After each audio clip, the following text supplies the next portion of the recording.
All right, you said Trent Williams, and we have a topic on Trent Williams Right. because Trent Williams, now it's not reported that he's come forward and said he wants a new deal, but the Spurs. aforementioned CMC in a similar situation to Trent, nearing the end of his deal, no guaranteed money. Trent Williams might be next in line to get that guaranteed money. We could see Kittle maybe possibly doing the same thing, but do you think the 49ers, let's say Trent approaches them, says, hey, I want that CMC deal. Do you think the 49ers should acquiesce and do that? Or do you think they should just hold tight?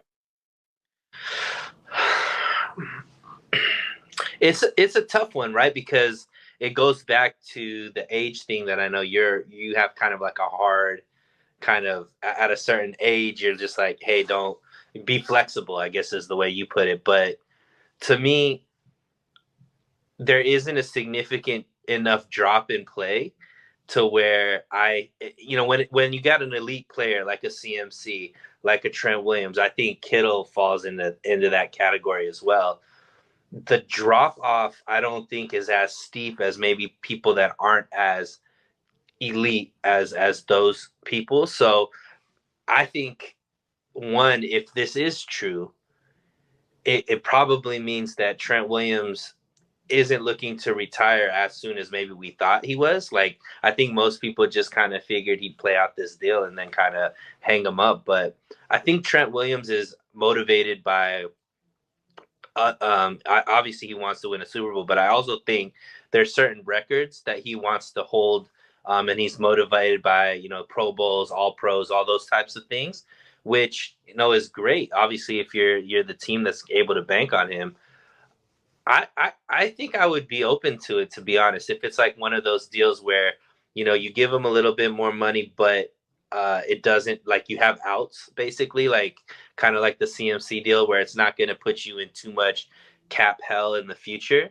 Yeah, I mean, the 49ers don't have a backup plan for him quite yet. It takes a little bit pressure off of, the next draft to definitely get that guy, but hopefully you get that guy. But even if you don't necessarily get that guy, maybe it gives you another year to get that guy, because you never know how the draft really is going to fall. So yeah, I mean, I really think that if he's willing to take one of those deals where it benefits both parties, I think I'd be for it, just where the 49ers are at and the fact that he's still the best left tackle in the game right now. Just real quick, going back to the last topic with CMC on the Madden cover. Scott says the first player on the Madden cover was Eddie George in 2001. It does sound like Garrison Hurst was on the Madden cover in 99, but it was the European version.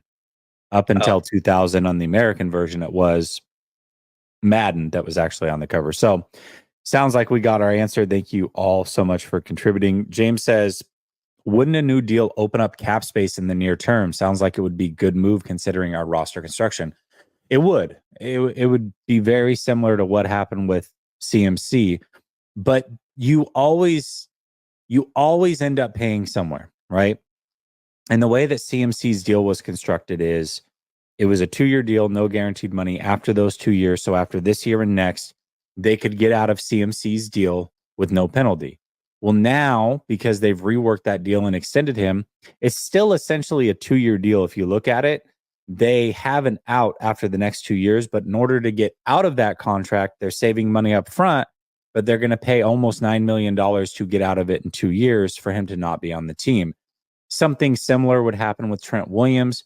Here's my thing. I don't see why the 49ers need that money this year, which it would save them money up front. But I don't see them needing that money. They've got plenty of money this year if they want to make a serious move.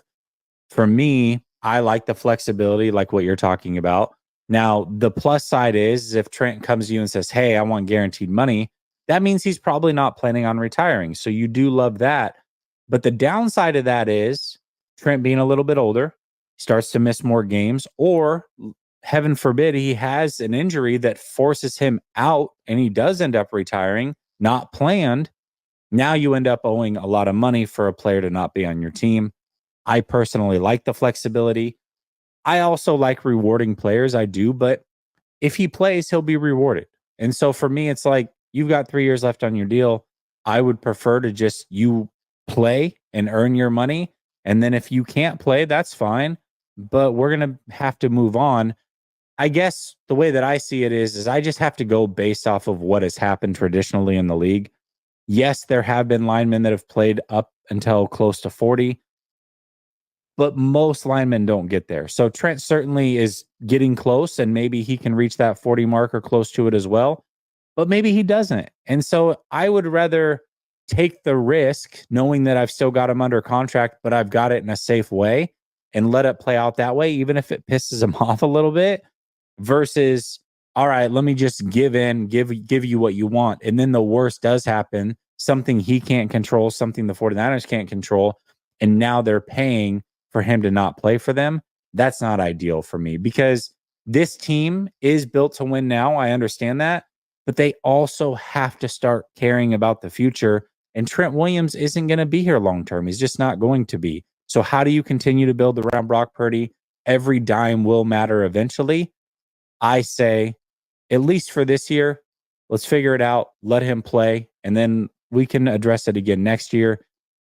But for now, I'm not touching the deal. That's just me personally. Yeah, and I mean, he's way down on the priority list of who needs, to be reworked deals. Obviously, Brandon Ayuk is number one on our list, but I think a guy like Diamador Lenore, I would much rather him get his deal and lock him into a long-term deal, before you start messing with Trent Williams' deal. Yeah, absolutely. I don't know why this made me laugh way harder than it should have, but I love the Fast and Furious movies, so maybe that's why. Kales says, Grant said this is the first Niner ever to be on the cover. He's right-ish. We just went over it, but obviously your comment was before that. And Kendrick says, hey, Jess, when are you planning on doing a call-in show?